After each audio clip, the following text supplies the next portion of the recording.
Artis Lucinta Luna kembali buat heboh saat rayakan tahun baru memamerkan gaya seksi ditemani sosok pria. Saat rayakan pergantian tahun baru, Lucinta Luna mengunggah foto seksi ditemani sosok pria di Bali. Di sana tampak Lucinta Luna memeluk mesra pria tersebut dengan berpose seksi. Diketahui, Lucinta memang merayakan tahun barunya bersama Fadly Faisal, Fuji, Karik Halilintar dan Rebecca Klopper. Pada unggahan terbarunya, Lucinta kembali membuat geger dirinya tengah memeluk sosok pria. Ia pun seperti menggoda pria tersebut di kolam renang. Pemilik nama asli Ailuna Putri itu pun bahkan sesekali mendekatkan wajahnya kepada pria itu. Namun belum tahu secara pasti siapa sosok pria tersebut. Tak hanya itu, ia juga mengunggah foto bersama Fadly. Pada foto tersebut, Lucinta bergaya seksi dengan melingkarkan tangannya di leher Fadly. Sesekali Lucinta memeluk manja kakak Fuji tersebut.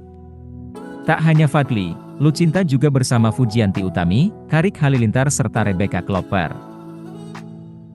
Fuji dan Tarik juga terlihat mesra pada foto yang diunggah Lucinta. Tak hanya Fadly, Lucinta juga bersama Fujianti Utami, Karik Halilintar serta Rebecca Klopper.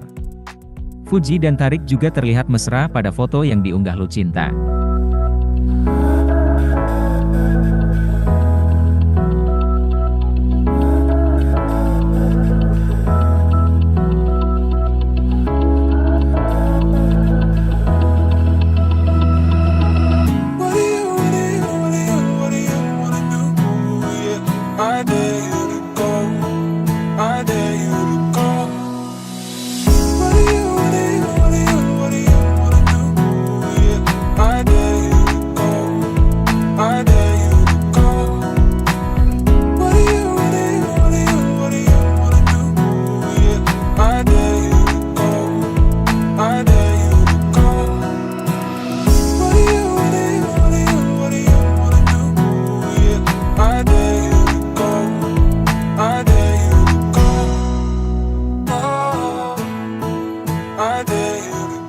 Terima kasih sudah nonton, jangan lupa like, subscribe, dan share ya!